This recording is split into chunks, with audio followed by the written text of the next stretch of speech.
Hello मित्रांनो, सर्वात आधी मी तुम्हा सगळ्यांना एक छोटीशी विनंती करू इच्छिते की व्हिडिओ पाहिल्यानंतर कृपया माझ्या चॅनेलला नक्की सबस्क्राईब करा. हे व्हिडिओ बनवण्यासाठी मी खूप मेहनत घेते आणि याच माध्यमातून मी माझा खर्च चालवते. जे कोणी माझ्या चॅनेलला सबस्क्राईब करतील त्यांच्यासाठी मी मनापासून प्रार्थना करते की त्यांचे आयुष्य खूप सुंदर, समृद्ध, आनंदी आणि सुखी हो. प्लीज प्लीज माझ्या चॅनेलला नक्की सबस्क्राईब करा. दोस्तों, आज की कहानी है। प्रवीण और पल्लवी के नाम मुझे उसके दोस्तों से पता चला था कि उसे नीला रंग बहुत पसंद है और कई बार मैंने उसे नीले रंग की शर्ट पहने हुए भी देखा था। यही सोचकर आज मैंने भी नीले रंग का ड्रेस पहना था, बालों को कमर पर खुला छोड़ दिया था और मेरे चेहरे पर एक खूबसूरत मुस्कान थी। मुझे मालूम था कि किम जो भी कर रही हूँ वह बस अंधे कुएं में कूदने जैसा है, लेकिन प्यार कभी भी सोच समझकर नहीं किया जाता। प्यार एक ऐसी बला है जो अगर किसी से चिपक जाए तो आसानी से अलग नहीं होती। मैंने गहरी सांस लेकर हवा के हवाले की थी। आज मैंने खुद को पूरी तरह से तैयार किया था और सोच लिया था, आज मैं प्रवीण के सामने प्यार का इजहार कर दूंगी। अगर मैंने देर की तो क्या पता वह मुझे मिले ही ना। यह सोचकर मैं थोड़ी भावुक हो गई थी, लेकिन एक नई उम्मीद के साथ मैंने यूनिवर्सिटी की तरफ कदम बढ़ाए थे। मुझे पता था कि सुबह के वक्त वह कहाँ पाया जाता है कहने को वो एक बहुत बड़ा गुंडा था। हर कोई उससे डरता था। लड़कियां तो उसके पास से गुजरने से भी घबराती थी। कॉलेज के लड़के तो लड़के वहां के टीचर तक उसके सामने सिर झुकाए खड़े रहते थे। वह बहुत अजीब था। उसके चेहरे पर चट्टानों जैसी सख्ती रहती थी। हर वक्त गुस्से में रहता, लेकिन पढ़ाई में सबसे आगे था। कहने को वह बहुत बड़ा गुंडा था, लेकिन उसकी एक एक अदा की मैं दीवानी हो चुकी थी। मैंने अपनी जिंदगी में ऐसे ही एक लाइफ पार्टनर की कल्पना की थी, जिससे पूरी दुनिया डरती हो और वह मुझसे प्यार करता हो। लेकिन मुझे यह नहीं मालूम थी हो, और वह तो पहले ही किसी और का दीवाना रह चुका है। किसी और की मोहब्बत में सर से लेकर पैर तक डूबा हुआ था। जैसे ही मैं यूनिवर्सिटी में आई, मेरी नज़र यूनिवर्सिटी के पिछले हिस्से की तरफ उठी और मैंने अपने कदम पीछे की ओर बढ़ा दिए थे, क्योंकि मेरा दिल जोर से धड़क रहा था, हाथ पैर कांप रहे थे। मुझे पता था कि मैं जो करने जा रही हूँ वह खतरनाक है। हो सकता है उसे मुझ पर गुस्सा आए और वह मुझ पर हाथ भी उठा दे, क्योंकि वह बहुत ही खतरनाक गुंडा है। लेकिन मैंने अपने कदम तरफ चली आई थी। वह अपने दोस्तों के साथ बैठा, सिगरेट पीने में बिजी था। उसकी शर्ट के बटन खुले हुए थे, उसका मजबूत सीना नजर आ रहा था। आंखों में एक अजीब सी बहस थी, लेकिन वह देखने में बहुत खूबसूरत था।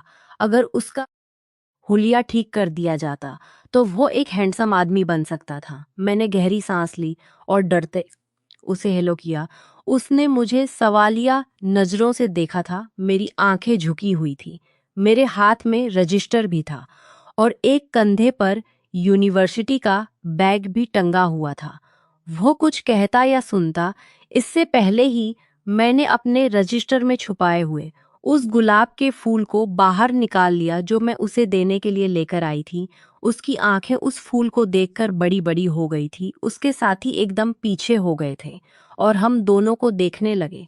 मैंने उसकी तरफ गुलाब का फूल बढ़ाते हुए नम लहजे में कहा, प्रवीण, मैं जानती हूँ कि तुम्हें यह सब चीजें शायद अजीब लगे। हो सकता है तुम्हें यह सब पसंद भी ना आए, लेकिन मैं मजबूर हूं। मैं कब तुम्हारी मोहब्बत में गिरफ्तार हुई मुझे खुद पता नहीं। अगर तुम मुझे नहीं मिले तो मैं जिंदा नहीं रह पाऊंगी। मैं तुमसे बहुत प्यार करती हूँ और तुम्हारे ही नाम पर जीना चाहती हूँ। मेरी मोहब्बत को कबूल करके मुझे धन्य कर दो। मैं हमेशा तुम्हारी शुक्रगुजार रहूंगी। पूरी रात बैठकर मैंने यही तो स्क्रिप्ट तैयार की थी कि उसके सामने मैंने क्या क्या बोलना है, और वही सब रटे रटाई सेंटेंस मैंने उसके सामने बोल दिए थे।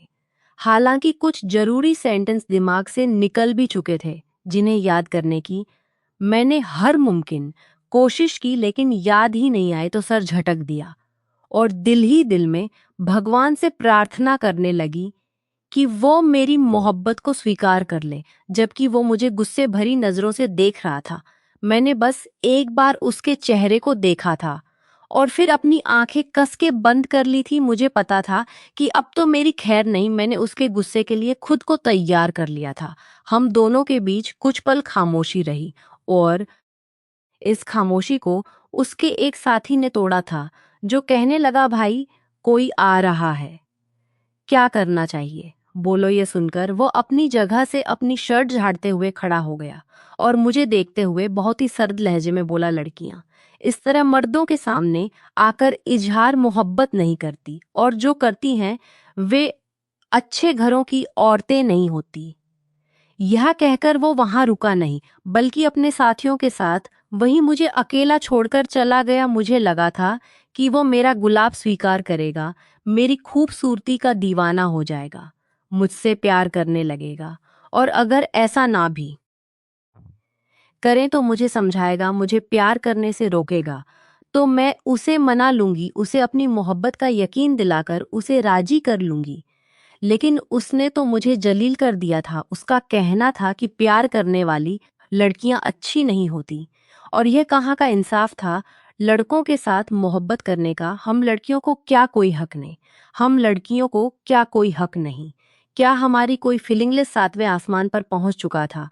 मैं गुस्से के आलम में अपनी जगह से खड़ी हुई और उस गुलाब को अपने बैग में डलते हुए गुस्से और तकलीफ से रो पड़ी थी। मेरी बेबसी मेरी आंसुओं की सूरत में जाहिर हो रही थी। मेरी हिचकियां बंद गई थी। मैं अपने बाप की इकलौती औलाद थी। माँ का बहुत पहले ही देहांत हो गया था, इसलिए पापा ने मुझे बहुत लाड प्यार से पाला था। मेरे पापा एक बहुत ही अमीर आदमी थे। उनके पास बहुत दौलत थी, इसलिए मुझे कभी किसी चीज की कमी महसूस नहीं हुई थी। बल्कि कहना गलत नहीं होगा कि आज तक मैंने कभी कोई चीज पसंद की हो और मुझे इनकार सुनने को मिला हो। लेकिन आज जो कुछ मेरे साथ हुआ था वो मुझे सैकड़ों मौतें मार चुका था। काफी देर तक मैं वहीं बैठकर रोती रही और फिर वहां से उठकर क्लास लेने चली गई थी। क्लास लेते वक्त भी मैं होश में नहीं थी। लगातार मेरी आंखों से आंसू जारी थे। एक पल के लिए मुझे ऐसा महसूस हुआ जैसे कोई मुझे देख रहा है। मैंने अपने चारों तरफ नजर घुमाई, लेकिन क्लासरूम में ऐसा कोई नहीं था। जो मैंने अपना सर झटक दिया था और टीचर से परमिशन लेकर क्लासरूम से बाहर आ गई थी। मेरा इरादा कैफे जाकर चाय पीने का था, ताकि सर का दर्द थोड़ा कम हो जाए, लेकिन मेरा दिल हर चीज से उच्चाट हो गया था। आंसू थे कि रुकने का नाम ही नहीं ले रहे थे। मुझे तो लगा था कि मैं दुनिया की सबसे खूबसूरत लड़की हूँ, अपने बाप की लाडली हूँ। इतना पैसा और दौलत है, कभी कोई मुझे मना नहीं करेगा। लेकिन जिस अंदाज में आज प्रवीण ने मेरी तौहीन की थी, वो मुझे बहुत तकलीफ पहुंचा रही थी। रोते रोते मैं घर आ गई थी। सारे रास्ते मेरी रुलाई जा रही थी। इस वॉक के बाद मेरी तबीयत काफी खराब हो गई थी। मेरी तबीयत को लेकर पापा भी बहुत परेशान हो गए थे और कई बार मुझसे पूछ चुके थे कि आखिर तुम्हारे साथ प्रॉब्लम क्या है, तुम्हें हुआ क्या है जो तुम इतनी बीमार हो गई। लेकिन मेरे पास कहने को कुछ था ही नहीं। मुझे चुप लग गई थी। वक्त का काम है गुजर जाना, और वो अपनी रफ्तार के मुताबिक गुजरता जा रहा था। आज मुझे यूनिवर्सिटी ना जाते हुए पूरा एक हफ्ता हो गया था, और इस एक हफ्ते में मेरा बहुत ज्यादा लॉस हो गया था, जिसका अंदाजा मुझे अच्छे से लगने लगा था। मगर तबीयत इतनी खराब थी कि मैं बिस्तर से उठ भी नहीं पा रही थी। लेकिन आज मैंने हिम्मत की थी और यूनिवर्सिटी की तरफ निकल पड़ी थी। अफेद और बालों को पोने की शक्ल में बांध लिया था और यूनिवर्सिटी के लिए निकल आई थी। आंखें अब भी लाल हो रही थी और चेहरा मुरझाया हुआ था। हर पल मेरी आंखों के सामने प्रवीण का चेहरा ही घूम रहा था, और उसके साथ हुई बातें मेरा दिल बेचैन कर रही थी। क्या मैं अच्छी लड़की नहीं थी, या फिर मैं अच्छे खानदान से नहीं थी? ऐसे कई सवाल मेरे दिमाग में घूम रहे थे, जिनका जवाब मेरे पास मौजूद नहीं था। मैं बस प्रवीण से एक ही सवाल पूछना करना गुनाह है, और अच्छे प्यारो, क्या अच्छे घरानों की लड़कियों को प्यार नहीं होता, लेकिन मैंने अपने लफ्ज़ मालूम नहीं था कि आज मुझ पर क्या कयामत टूटने वाली है। जैसे ही मैं यूनिवर्सिटी में दाखिल हुई तो सामने का मंजर देखकर मेरे रोंगटे खड़े हो गए थे। मेरे ख्वाबों ख्यालों में भी नहीं था कि आज मैं अपनी आंखों से यह मंजर देखूंगी। यह मंजर देखने से पहले मुझे मौत क्यों नहीं आ गई। मेरा दिमाग उल्टी सीधी सोचे बुनने में लगा हुआ था। मेरे बिल्कुल सामने ने प्रवीण एक लड़की को अपनी बाहों में लिए उसके बेहद करीब था, और बहुत सारी यूनिवर्सिटी के ही जो प्रवीण के दोस्त थे उसके इर्द गिर्द घेरा जमाए उसे उस अनजान लड़की को किस करने के लिए बोल रहे थे। मेरी आंखों में नफरत के आसार साफ दिखाई देने लगे थे। मुझे प्रवीण से मोहब्बत इसीलिए हुई थी कि वह औरतों की इज्जत करता था, किसी से बदतमीजी से पेश नहीं आता था, बेशक मर्दों की वह हालत खराब कर देता था, लेकिन औरतों के साथ कभी बदसलूकी नहीं करता था। लेकिन आज जो मंजर मैंने अपनी नी आंखों से देखा था, वो देखकर मुझे अपनी मोहब्बत से नफरत महसूस हो रही थी। मैं अभी पलटकर क्लासरूम की तरफ बढ़ता, इससे पहले ही पूरा मंजर बदल चुका था और मुझे यकीन नहीं हो रहा था कि सामने क्या हुआ है। प्रवीण ने बिना सोचे समझे उस लड़की को अपने ऊपर से धक्का दिया था और वह लड़की दूर जाकर गिरी थी। वह सबको देखते हुए गुस्से से दहाड़ा, अगर तुम लोग गंदगी छोड़कर अपनी पढ़ाई पर ध्यान दो तो तुम सबके अच्छे नंबर आएंगे, और तुम लड़की अपनी औकात में रहो। जो लड़कियां अपने आप को गैर मर्द के हवाले करती हैं उनकी दुनिया में कोई इज्जत नहीं करता, और मेरे करीब आने की तुम्हें बिल्कुल जरूरत नहीं है। यानी वो लड़की खुद ही प्रवीण के करीब गई थी। भाई, इसमें गलती उस लड़की की थी, प्रवीण की नहीं। प्रवीण भले यूनिवर्सिटी का गुंडा था, लेकिन उसकी पर्सनालिटी ऐसी थी कि उस पर ना जाने कितनी लड़कियां मरती थीं, बस उसके गुस्से की वजह से उसके करीब नहीं जाती थी। लेकिन कुछ लड़कियां यह हिम्मत करती थी तो वो उन्हें धिक्कार कर रख देता था। जैसे उस दिन मुझे, और आज इस लड़की को। मुझे मालूम हो चुका था कि उसे लड़कियों से एलर्जी है। वह किसी लड़की को अपने करीब आने नहीं देता। वो तो अपनी बात बोलकर लंबे लंबे डग भरता हुआ क्लासरूम की तरफ चला गया था, जबकि मेरे चेहरे पर एक प्यारी सी मुस्कान आ गई थी। मुझे आज अपनी मोहब्बत पर गर्व और खुशी दोनों महसूस हो रहे थे। मैंने अपने इरादे और भी मजबूत कर लिए थे। मैंने अपने दिल में सोच लिया था कि मैं किसी भी तरह प्रवीण का साथ पाकर रहूंगी, उसका दिल जीत कर दम लूंगी। मेरा दिमाग अब नए नए ताने बाने बुनने लगा था। मेरे पास भगवान का दिया सब कुछ था। उसके चेलों को खरीदना मेरे लिए बहुत आसान काम था, और मुझे उनसे ही प्रवीण की जिंदगी के बारे में जानना था ताकि सुकून से मैं उसे हासिल कर सकूं। मैंने सबसे पहले अपनी क्लास ली, उसके बाद कैफे में बैठकर चाय पी, और अब मेरा इरादा प्रवीण के चेलों के पास जाने का था। प्रवीण उसे हादसे के बाद आज जल्दी ही यूनिवर्सिटी से चला गया था, इसलिए अब आराम से मैं उसके चेलों से मुलाकात कर सकती थी। मैं जैसे ही कैफे के पिछले हिस्से की तरफ आई, मेरे सोचने के ठीक अनुसार, मेरे बिल्कुल ठीक, उसके चारों कारिंदे बैठे हुए थे और सिगरेट पी रहे थे। मैंने गला खखार कर उन्हें अपनी तरफ ध्यान दिलाया। वह चारों अचानक ही अपनी जगह से खड़े हो गए थे। मुझे देखकर उन्होंने इशारों में एक दूसरे से कुछ कहा था, और जैसे ही मैं उनके करीब गई, वो बहुत ही इज्जत और सम्मान के साथ मेरे सामने नजरें झुकाकर खड़े हो गए थे, और फौरन ही अपनी सिगरेट बुझाते हुए बोले, आप यहाँ क्यों आई हैं भाई? घर जा चुके हैं, बाद में आना। जबकि मैं सीने पर हाथ बांधते हुए बोली, आज मैं आपके भाई के पास नहीं, बल्कि आप चारों से मुलाकात करने के लिए आई हूँ। उन चारों के चेहरे पर हैरत उभरी थी, और उनमें से एक बोला, किस लिए, क्या काम है? भाई को पता चला तो वो तो हमारी जान ले लेंगे। आप अभी जाओ यहाँ से, आखिर आपको हमसे ऐसा कौन सा जरूरी बात करनी है? उसकी बात सुनकर मैं कुछ पल के लिए खामोश हुई थी। ना जाने क्यों मुझे इन लोगों से यह बात कहते हुए अजीब सी शर्म महसूस हो रही थी, लेकिन जिस अंदाज में प्रवीण ने मुझे जलील किया था। उसके बाद मुझ में हिम्मत नहीं थी, मगर मुझे अपनी मोहब्बत किसी भी सूरत हासिल करनी थी।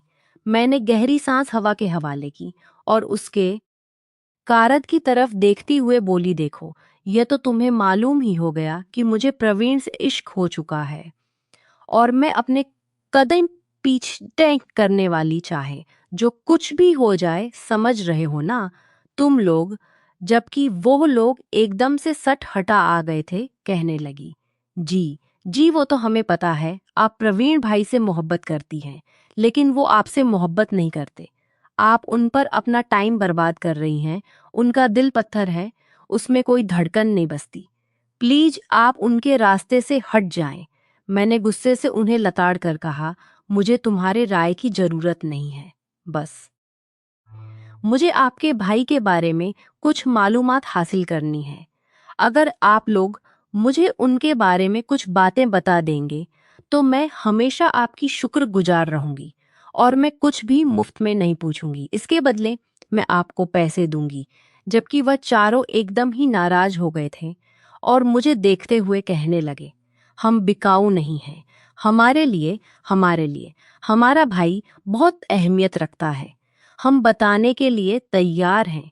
मैं एक पल के लिए हैरान हुई थी कि वह चारों इतनी आसानी से मुझे सब बताने के लिए कैसे राजी हो गए।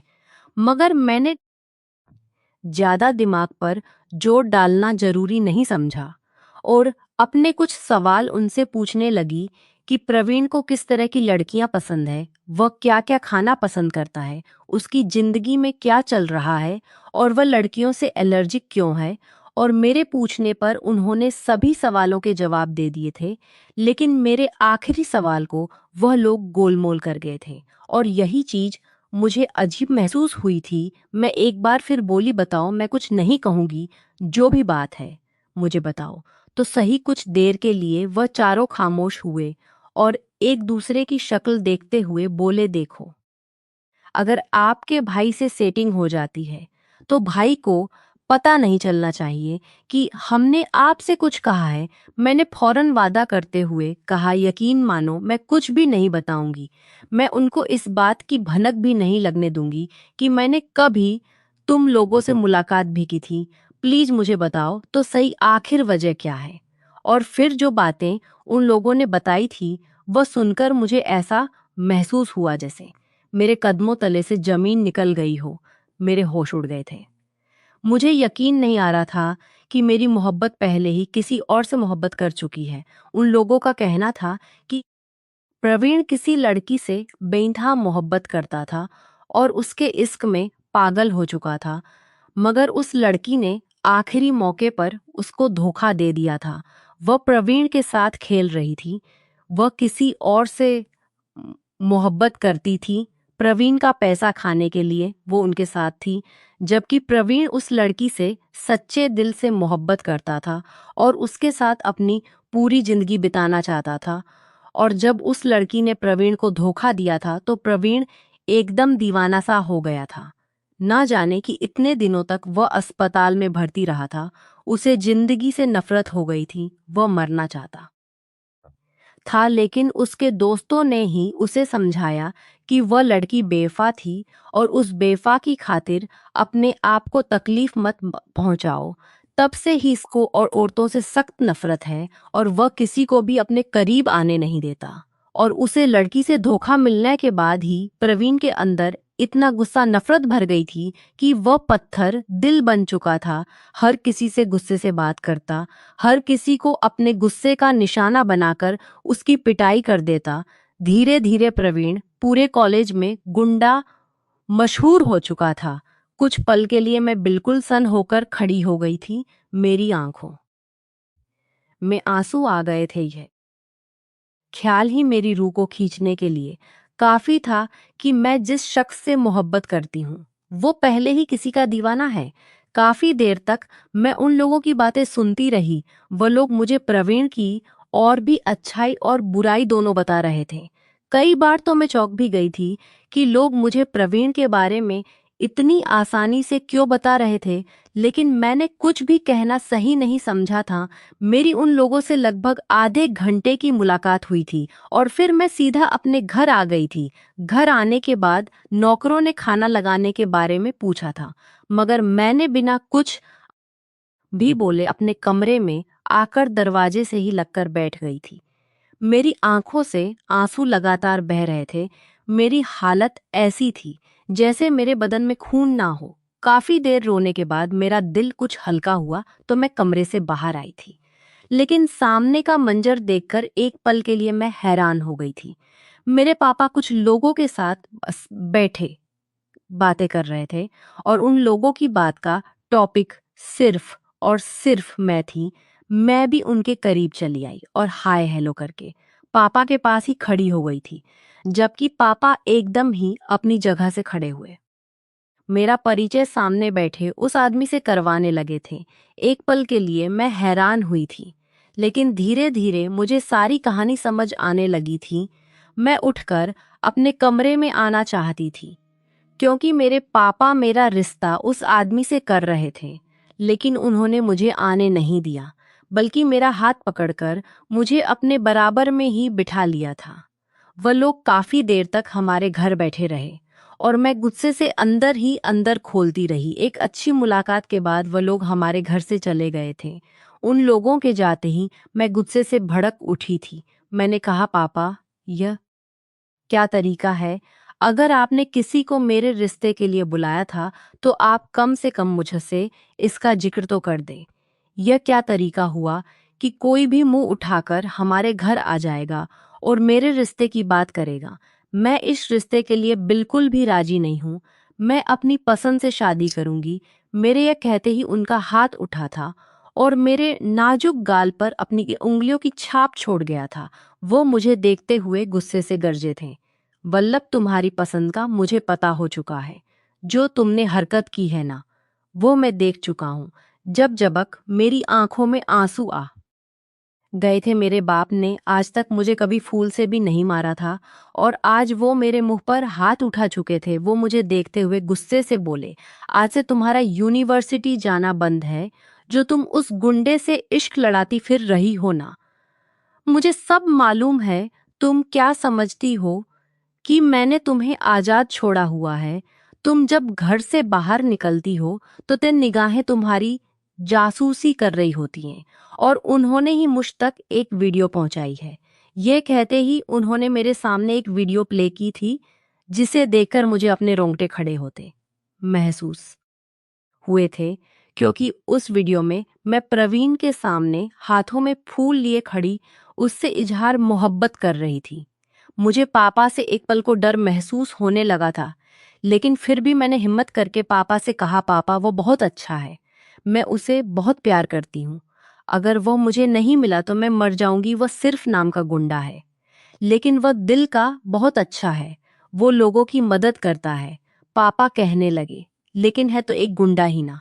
और तुमने कैसे सोच लिया कि मैं उस गुंडे से तुम्हारी शादी करूंगा, जिसे पढ़ाई लिखाई से ज्यादा गुंडागर्दी करना पसंद है? वो मुझे देखते हुए गुस्से से बोले थे, कहने लगे, अब तुम ना यूनिवर्सिटी जाओगी और ना ही घर से बाहर कदम निकालो।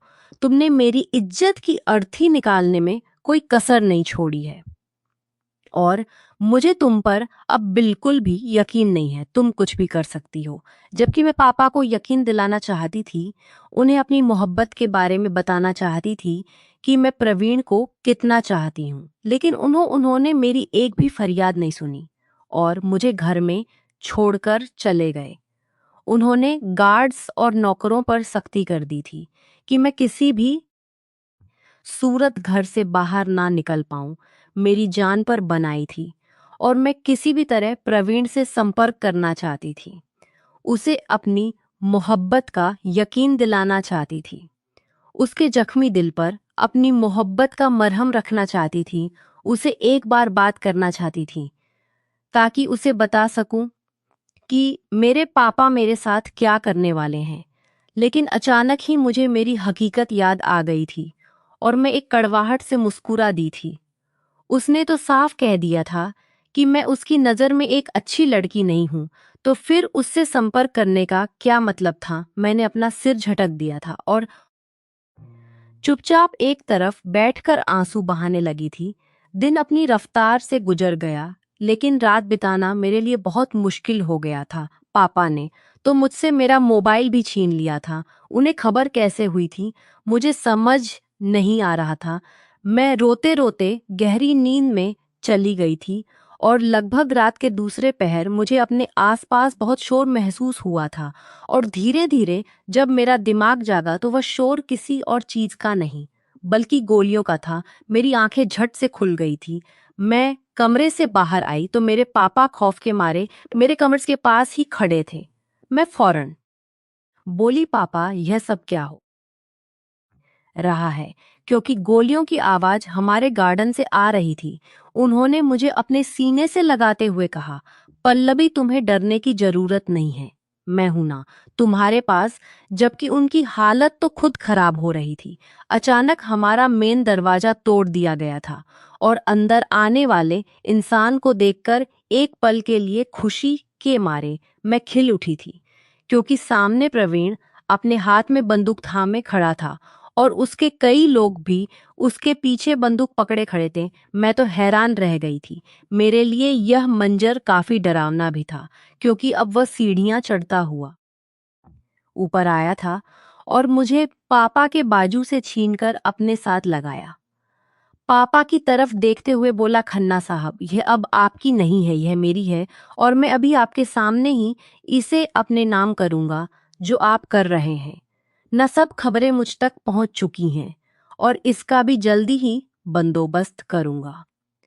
और मुझे अपने साथ लेकर नीचे की तरफ बढ़ गया, जबकि मैं तो पहले ही उससे शादी के लिए दिल और जान से राजी थी। इसलिए खुद ही भागते हुए अंदाज में उसके पीछे चलने लगी थी। बल्कि सच बताऊं तो मुझे अंदर ही अंदर बहुत खुशी हो रही थी कि वो मुझे अपनाने के लिए आ गया था। लेकिन पापा को दिखाने के लिए मैंने अपने चेहरे पर डर बनाए रखा था। उसने नीचे जाते ही मुझे लॉज के सोफे पर धकेल दिया। मेरे पापा भी फौरन नीचे आए और प्रवीण के आगे हाथ जोड़ते हुए बोले, छोड़ दो मेरी बेटी को, इसका कोई कसूर नहीं, तुम क्यों मेरी जिंदगी बर्बाद करने पर तुले हो? यह मेरा उन लोगों का मामला है, तुम बीच में क्यों आ रहे हो? जबकि मेरे माथे पर शिकन आ गई थी। यह दोनों आखिर क्या बातें कर रहे थे, मुझे कुछ भी समझ नहीं आ रहा था। कुछ ही पल गुजरे होंगे कि प्रवीण का एक आदमी अपने साथ पंडित जी को लाकर सामने सोफे पर बिठा चुका था और पंडित जी को देखकर मेरे दिल में बिजली सी कूद उठी थी।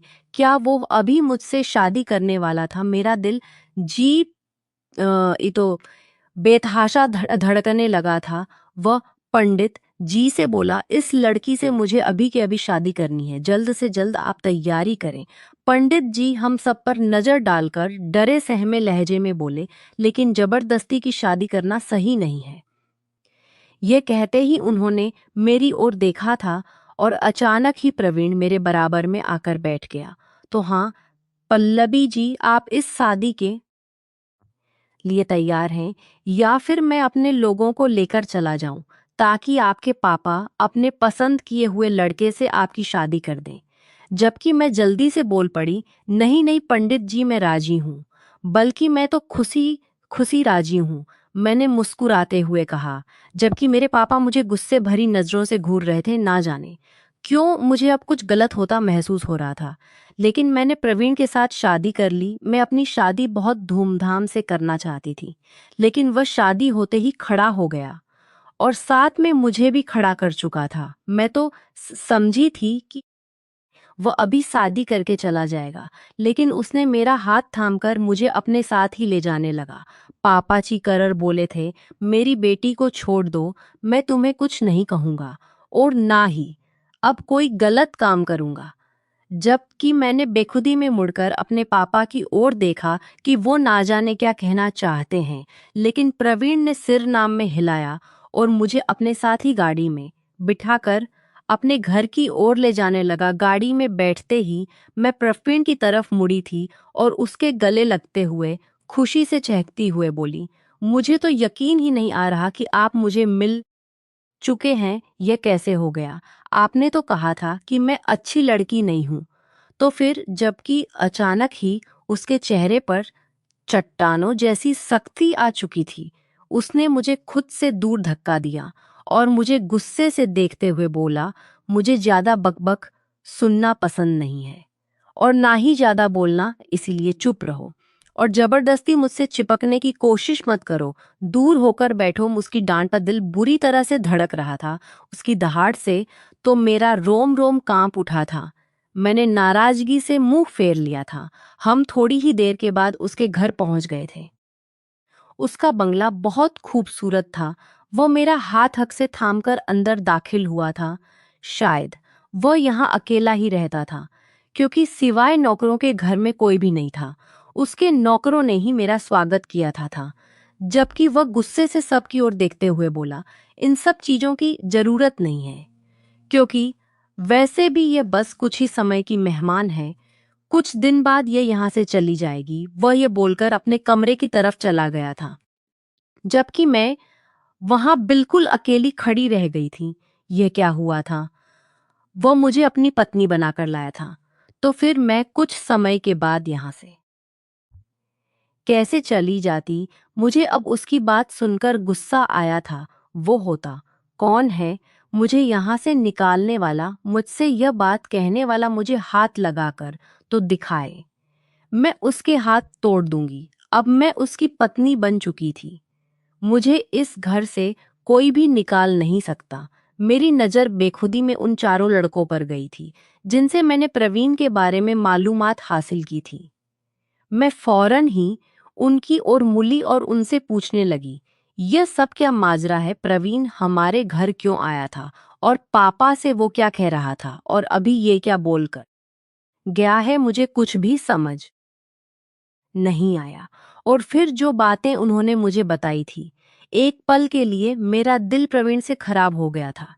लेकिन जब मैंने इसको सही तरीके से सोचा तो मुझे प्रवीण अपने दिल की और भी करीब महसूस हुआ था। मेरे पापा गलत काम कर रहे थे और जिससे मेरी शादी करवाई जा रही थी वो भी एक बिजनेस डील थी, जिसकी बदौलत हमारे संबंध उन लोगों से मजबूत हो जाते। मेरे पापा मेरी शादी जिस आदमी से, बड़ा भाई था जिसकी उम्र एक दोस्त का 42 साल थी और उसकी पहले से पत्नी थी जो उसे छोड़कर चली गई थी। पापा अपने बिजनेस में फायदा करने के लिए मुझे बलि का बकरा बना रहे थे, मगर प्रवीण को इन सब चीजों की भनक पड़ गई थी। देखने में वह एक गुंडे जैसा था, लेकिन वह देश के कई गलत लोगों को बेनकाब कर चुका था, जो शरीफ बने लोगों की जिंदगी बर्बाद कर रहे थे। और उसने मुझे भी सिर्फ इसीलिए अपने पास रखा था ताकि मैं किसी भी डील का हिस्सा ना बन सकूं। प्रवीण के दोस्त राहुल की बात सुनकर मैं मुस्कुरा दी थी। उसने भले इंसानियत के नाते मुझे बचाया था, लेकिन मुझे पत्नी बनाने के पीछे पीछे कहीं ना कहीं यह भी था कि वह जरूर मुझसे मोहब्बत करने लगा था। वरना मुझे बचाने के लिए उसके पास और भी तरीके हो सकते थे। यह सोचकर ही मेरे दिल में खुशी के लड्डू फूटने लगे थे। मैं फौरन ही उसके कमरे की ओर बढ़ी थी, जहां वो उल्टा लेटा सो रहा था। मैं कुछ सोचकर उसके करीब गई थी। उसने अभी तक जूते पहने हुए थे। मैंने चुपचाप उसके जूते उतार दिए थे। वो आधा बेड पर था और आधे जब पैर उसके जमीन पर लटक रहे थे। मैंने उसकी जुराबें भी उतार दी और उसके पैर ऊपर करना चाहती, लेकिन वह फौरन ही करवट बदल गया था, जिसका साफ मतलब था कि वह जाग रहा है। मैं कुछ सोचकर उसके सिर के करीब बैठ गई थी। वो मुझे काफी थका हुआ लग रहा था, इसलिए मैंने अपना हाथ बढ़ाकर उसके बालों में अपनी उंगलियां चलाना शुरू कर दी थी। पहले तो वह कशमकश में पड़कर मुझे झटक देना चाहता था, लेकिन जैसे जैसे उसे मेरी उंगलियों से आराम मिलने लगा, वह जल्दी ही नींद की वादियों में खो गया था। वो सोते हुए किसी मासूम बच्चे जैसा लग रहा था, लेकिन मुझे पता था ये आंखें जैसे ही खुलेंगे तो मुझे चीड़ फाड़ कर रख देंगी, क्योंकि वह लेकिन मैंने भी सोच लिया था कि मैं इस शख्स के दिल में अपनी जगह बनाकर रहूंगी और इसके लिए मुझे बहुत मेहनत करनी थी। अगली सुबह जब मैं जागी तो सबसे पहले मैंने उसके कपड़े तैयार किए, उसके जूते पॉलिश किए और उसका और अपना यूनिवर्सिटी बैग तैयार किया। फिर उसके लिए अपने हाथों से नाश्ता बनाने के लिए किचन में चली गई।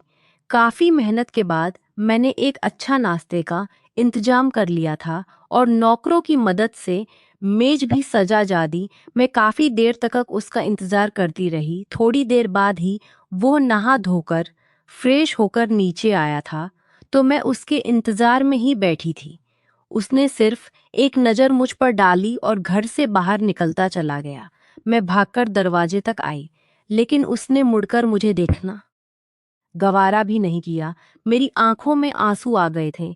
नौकरानी मेरे पास आते हुए बोली, मालिक आप नाश्ता कर ले, साहब सुबह नाश्ता नहीं करते। मैं रोते हुए अपने कमरे में आ गई थी। लेकिन अभी कुछ ही देर हुई थी कि एक नौकर मेरे पास आया और प्रवीण का संदेश देते हुए बोला कि साहब आपको नीचे बुला रहे हैं। मुझे हैरानी हुई कि वह इतनी जल्दी कैसे वापस आ सकता है। मैं नीचे आई तो वह नाश्ते की मेज पर बैठा हुआ था, यानी उसे मेरा रोना बर्दाश्त नहीं हुआ था और इसीलिए वह वापस लौट आया था। मैं कैसे भूल गई थी।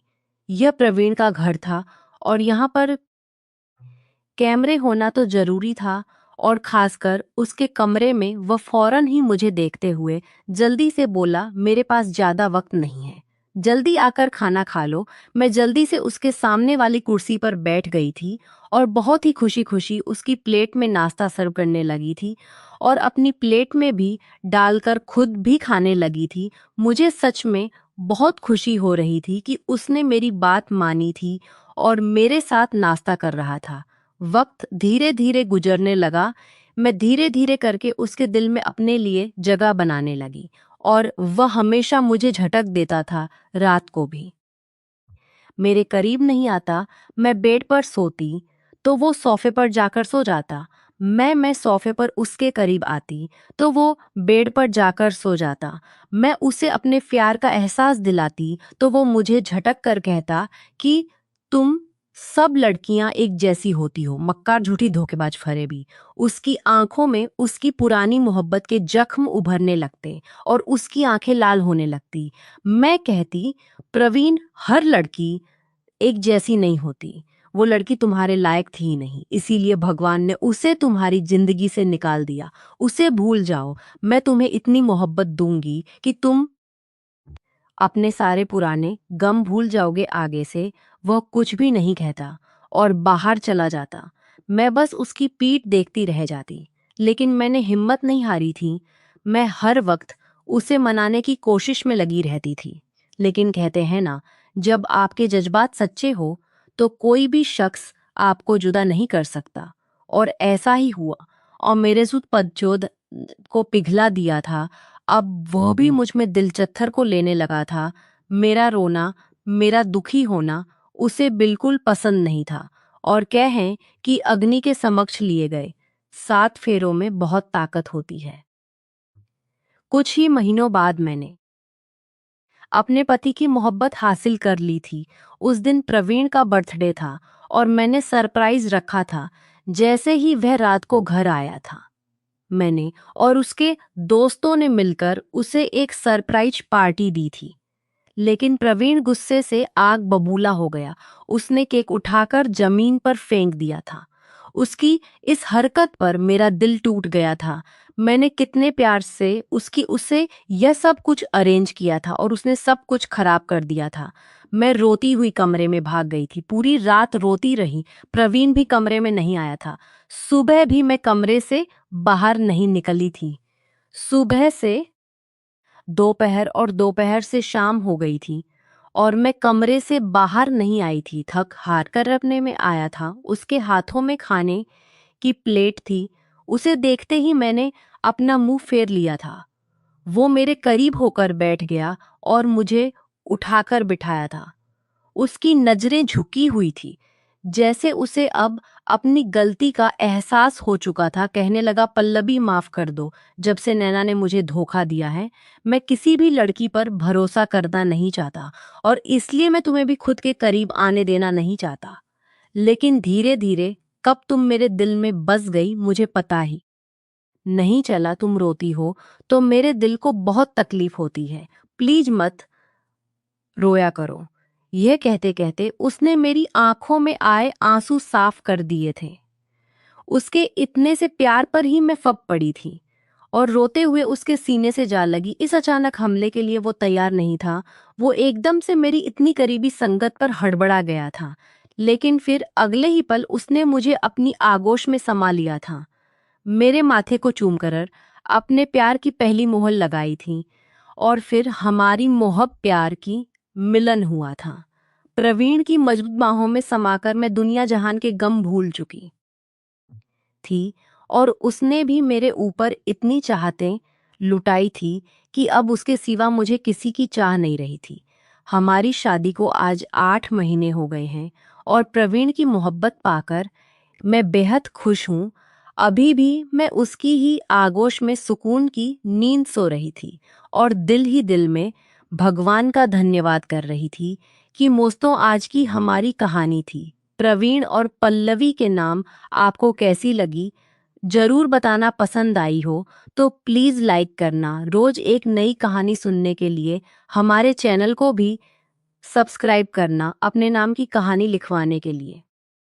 दोस्तों आप अपने नाम मुझे नीचे कमेंट बॉक्स में देना, मैं आप लोगों के नाम की स्टोरी भी लेकर जरूर आऊंगी।